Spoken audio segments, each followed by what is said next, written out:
Okay, we can go at least that far, and then we'll take our lunch break. All right, bring them on in.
Please be seated. All right, we're going to go ahead and get started now with opening statement. We will then take a lunch break and proceed from there.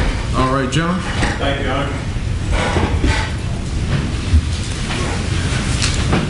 Good morning, ladies and gentlemen. It still is morning, I think. Welcome to criminal court. This is what happened. I think the evidence in this case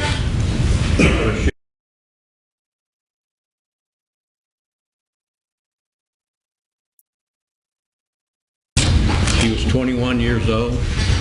She was starting her senior year at Vanderbilt. She was majoring in neuroscience with plans to get her PhD. She was also on the dance team, looking forward to football season.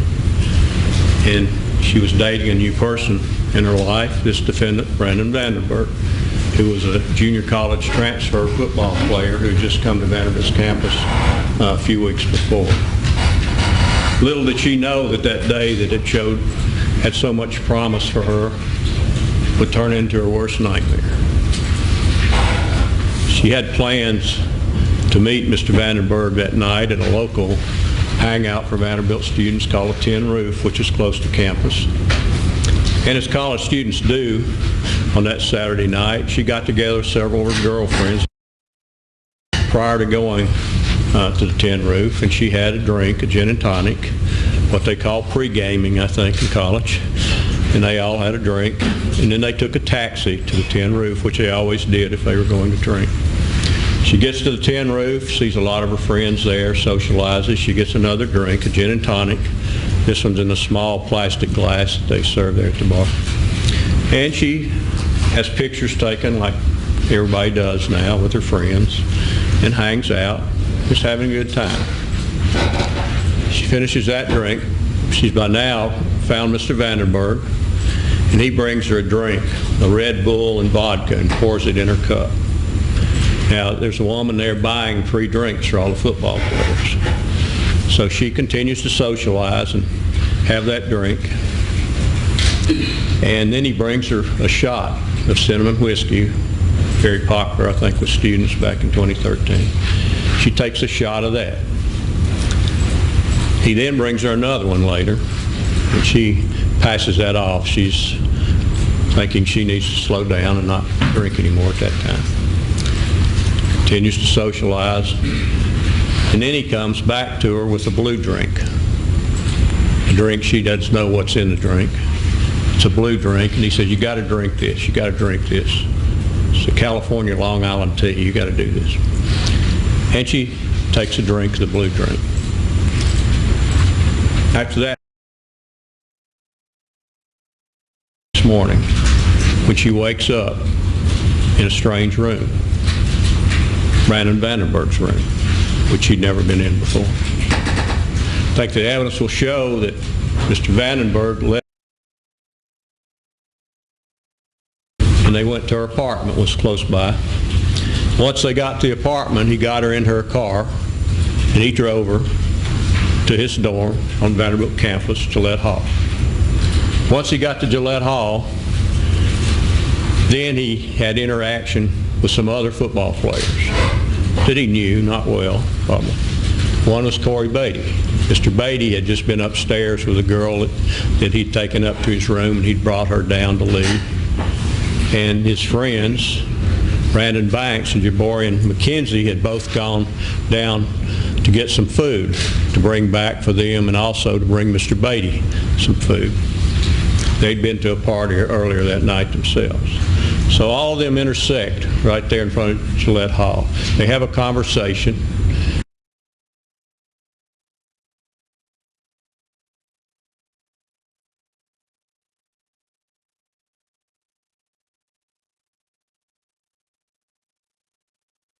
Carries her into the dorm, and Mr. Banks goes with him on the elevator, and the other two go up the steps to get to the second floor where Mr. Vandenburg's room is. And you'll see surveillance video. They get off the elevator and they drop her like a load of groceries on the floor, and they're laughing. It's funny. And you'll see on the video how Mr. Banks, Mr. Vandenburg take out their cell phones. They're taking pictures of her, taking pictures of her vaginal area and just taking pictures. You'll hear Mr. Vandenburg's voice that he's upset that his cell phone's running down on him. They then take her and put her in front of Mr. Vandenburg's room, and then they move her inside. Mr. Vandenburg has a roommate, Mr. Prelow, who you'll hear testify. He was asleep in the upper bunk, and he'll tell you what he heard and saw next. As soon as they get in the room, Mr. Vandenburg says, "We're going to F this bitch." A little more gross language than that. And he goes and gets some condoms that he has in the room and hands them out. It doesn't take Mr. Batey long to get with the program. We don't know exactly what was said out there in the hall. But Mr. Batey initially, right away, starts penetrating her, pulling her underwear down and putting his finger in her vagina, putting his finger anally into her. And then Mr. Banks gets into the game. A plastic bottle is taken and inserted into her anally. Mr. Banks is there screwing the bottle like this. And then Mr. Batey, all this is very quick, gets and tries to have vaginal sex with her. That's all happening. And what's Mr. Vandenburg doing at this time? He's videoing it. He's videoing it, and he's encouraging him. Well, you will hear him on the video. You will hear him telling Mr. Banks, "Squeeze that thing, squeeze that thing, squeeze that thing." You'll hear him telling Mr. Batey, "You ain't even hard, dude." Giving instructions, encouraging. And then you'll hear him laughing. He thinks it's hilarious that this woman that trusted him is being sexually assaulted right in front of him. You'll hear him taunting her, saying, "You want to go back to the tin roof? You want to go back to the tin roof?" While she's laying there unconscious. After that, Mr. Batey puts his penis in her mouth in attempting to get an erection. He then goes back, has vaginal sex with her. Mr. Banks also goes down and opens up her vagina with his finger and takes close-up pictures of it. Mr. Batey then, one time during this, which lasts almost 30 minutes, sits on her face and poses for a picture. You'll see that picture. Now, Mr. Vandenburg wants to get into action during this. He's taking his clothes off. He's over there trying to get an erection. Putting water on himself. He's having a hard time getting an erection. So what does he do? He goes on his computer in his room and pulls up porn sites to look at to help him get an erection. She's unable to do. There's some worry that she's going to wake up, but not by Mr. Vandenburg, because he goes over along with Mr. Batey and slaps her very hard on the buttocks, saying she's not going to wake up. Slaps her so hard you'll see photographs of the palm prints on her buttocks. Now, Mr. McKenzie is also in the room, and you'll hear from him. He'll testify. He was there. He was taking pictures with Batey's phone and laughing it up. He'd been given a condom, but he didn't put it on. Mr. Vandenburg. You'll hear his testimony. Through all this, then Mr. Batey finally decides further. He urinates on her.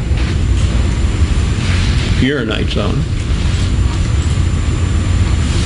That terminates this. Nobody wants to mess with her now since she's been urinated on. So they take her out like a piece of trash and throw her face down in the hall and take some more pictures of her. That Mr. Batey's had enough fun, so he leaves to go to his room. Mr. Banks and Mr. McKenzie attempt to leave, but Mr. Vandenburg tells them to come into the restroom, where he's gathered up the condoms and is in there flushing them down the commode and telling them to assure them, it's going to be all right, don't worry, it's going to be all right. And then you'll see them fleeing because they start laughing because they're running off and leaving Mr. Vandenburg.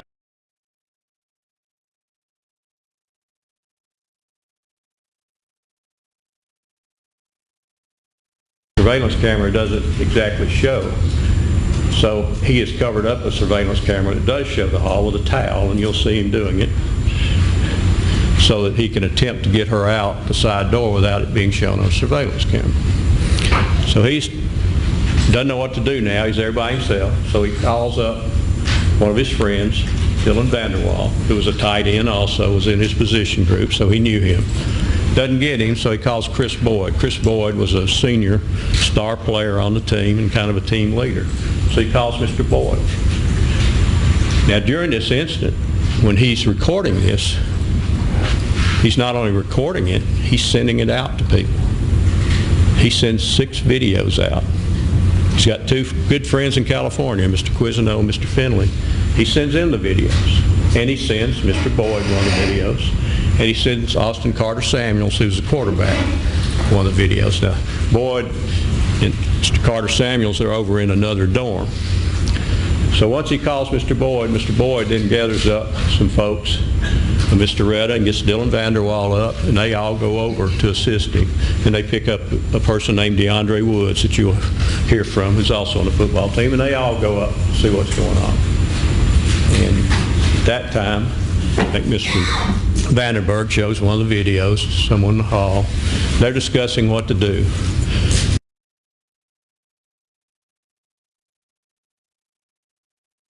On the bed and leave her there, which they do. Unconscious. And Mr. Prelude's had enough. He's laid up there and he's listened to this stuff. He's seen some of it. And he's out and he jumps.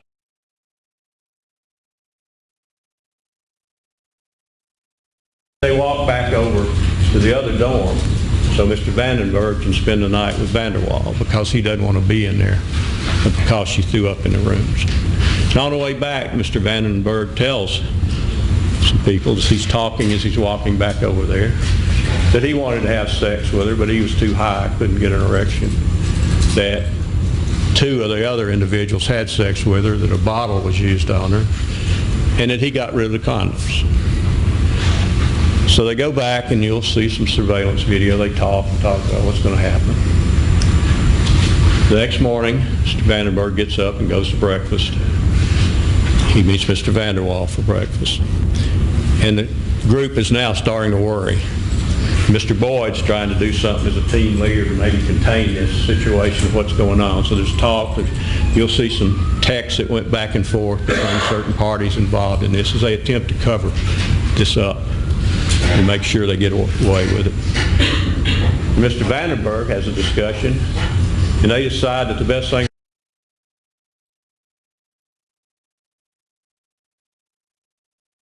find out if she remembers anything and try to have sex with her to cover up any evidence that was left from the attack. And that's what he does.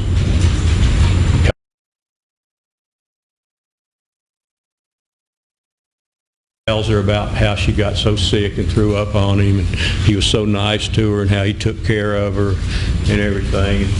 But, you know, he doesn't hold it against her. He's so nice to her. And then he makes this move, and they actually have sex, unprotected, even though there's condoms right there in his room. He has unprotected sex to cover up the crime. She never sees him again, although there is some text messages back and forth. And they almost got away with it, almost. But there had been an act of vandalism at that dorm that night. So Vanderbilt security was looking at surveillance video to determine what happened and see if they could figure out who did the damage there in the dorm. And what they saw was Mr. Vandenburg, Mr. Conscious in the floor, taking inappropriate pictures of her, and then see this group taking her around to go into a room. Well, obviously that raised concern with the Vanderbilt authorities. And they actually called individuals into question, and they questioned Mr. Vanderbilt. He told them, oh, nothing happened. We just took her up to the room. She was really drunk, and I was just taking care of her. And we took her up there, and nothing happened. We talked about football, and no, nobody touched her. No, there were no videos or photographs taken. No, nothing happened. Nothing at all. He did a written statement and a tape statement telling that to Vanderbilt authorities. Well, Vanderbilt authorities are pretty concerned by now. They contact the police department. But by now it's the 27th. It's 4 days after this, which is a problem, obviously, in an investigation like this. And the police come to Vanderbilt, and they review some of the still shots of the surveillance video and see who was possibly involved in this. And then their next step is to interview people. And they interview Mr. Vandenburg first. And you'll listen to that interview, and he'll tell the police, oh, nothing happened. No, nobody did anything to her. I was just taking care of her. Just being a good guy. She was really drunk and, you know, throwing up, and I was just taking care of her. Nothing happened. We talked about football, and, you know, and they left. And, no, nothing really happened. But then the police started doing what they do. They started saying, well, you know, we may find this, we may sign that. And they're trying to get to Mr. Vandenburg, saying, you know, we know you're a nice guy and you've got a conscience. And they start putting some pressure, I guess, subtle psychological pressure on Mr. Vandenburg, and he's trying to figure out, you know, what they know, what they can find out. So he finally says, okay, you know, I don't trust those 3 guys that were up there. I'm afraid they're going to say something bad about me. I don't trust them. Then he says, okay, I'll tell you. They came in and they were fingering her and stuff, and they were slapping her on the butt. And I heard them having sex with her. They were turning the lights on and off, and it was horrible. I should have done something about it. I didn't. I didn't do anything about it. But it was those guys. But then he says, oh, and by the way, I did take a video of it. And another thing, you know, by the way, I did go out and cover up her surveillance camera. And by the way, I did go flush the condoms down the toilet. And by the way, I did go over and have sex with her to try to cover her up after talking to those guys, that we decided that's what I needed to do. But I didn't touch her in that room. I sat on the bed. So that's his statement to the police, which you'll hear. The police, after that, they bring in experts to come in, forensic experts to come in and do what's called ID. And they'll come in, you'll see photographs of the room, you'll see what's called a panoscan, which you put in there and you can actually scan around the room like you're standing there, and you'll see how small it is. And they collected some evidence. They didn't know exactly what they were dealing with at the time. They collected towel sheets, things of that nature, took fingerprints on certain items. And you'll hear their testimony about what they collected. You'll hear some DNA testimony, although because of the lateness of the reports of the police, it was really difficult to get DNA evidence from the victim. And you'll hear about that. But you'll hear that they then talked to Miss Lackey, but they'd already seized the cell phones and the computer from Mr. Vandenburg at that time. Actually, they took his statement, they seized cell phones from all the defendants, Mr. Vandenburg's computer. They then call Miss Lackey in to talk to her. no idea what's happened to her. And she tells the police a statement told her by Mr. Vandenburg. Oh, I must have got really drunk, I was sick. She just tells them exactly what Mr. Vandenburg told her happened that night when he came over. And her greatest concern is for Mr. Vandenburg. Concern he might get thrown off the football team or something of that nature. And you'll see the text messages back and forth. And they wanted to do what's called a forensic rape kit, which means you're examined by a forensic examiner nurse, and they take samples from you. And she knew from talking to that it probably was worthless to do that because of the 90-something hours since the attack. And obviously she'd showered and things like that. But she finally agreed reluctantly to do it. And you'll hear the testimony from the nurse practitioner that did that. She'll describe what various injuries she saw. And she did a vaginal swab. And you'll hear the DNA expert from the TBI testify. Vaginal swab did find a semen from Mr. Vandenburg from what happened the next day. And they did collect some clothes later that she thought she was wearing that night had been thrown in the clothes hamper. They were taken for testing. They tested some towels and things of that nature. And you'll hear some testimony about touch DNA and transfer DNA and things of that nature. You'll also hear from a fingerprint expert, Julia Hooper.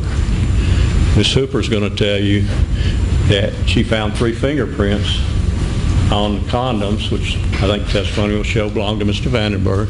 One was smudged. She couldn't make an identification on it, but she did identify Mr. McKenzie's fingerprint and Mr. Banks' fingerprint on those condoms that were found in Mr. Vandenberg's room. And you're going to hear from the police forensic analysis detective, Chad Gish, about he did a forensic analysis on each phone. And you're going to see photographs that he recovered from Mr. Vandenberg's phone, Mr. Batey's phone, Mr. Banks' phone. He didn't recover any from Mr. McKenzie's phone. You'll see those photographs, and they'll try to illustrate what went on over this period of time. You'll see Slacky in different positions, different clothes on and off, different things being done to her in the photographs. It won't be pleasant to look at, but they will show. We'll never know everything that happened in that room for 30 minutes, but they'll show a lot of what happened.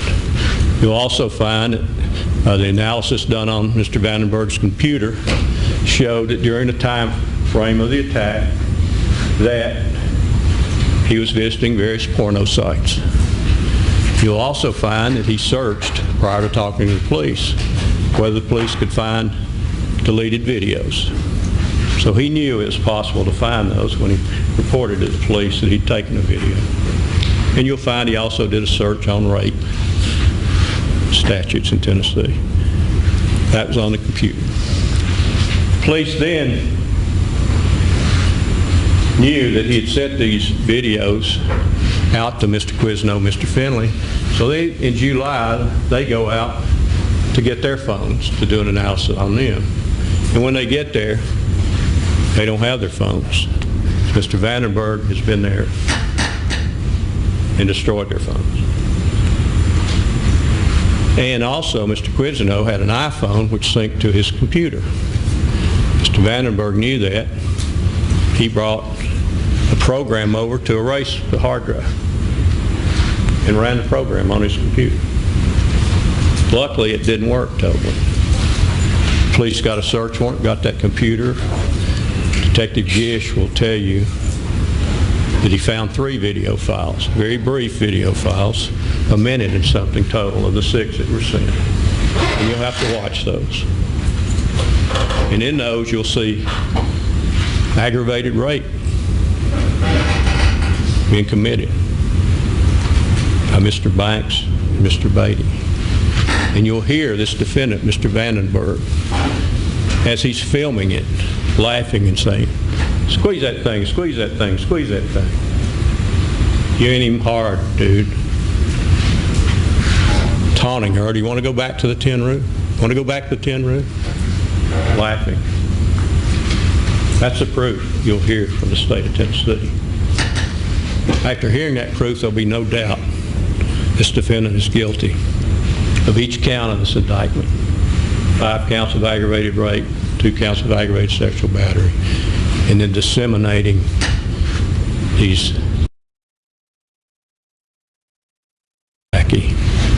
in the worst moment of her life. You'll find not only he violated the laws of Tennessee, but the very laws of human decency. Thank you. All right, ladies and gentlemen, we're going to break for lunch. As I mentioned to you last week, and particularly now, you cannot discuss any aspect of this case with anyone. Just enjoy your lunch. We will be in break for 1 hour, and we will see you, well, that clock up there is wrong, about 8 minutes after 1. All right? Have a good lunch. All rise.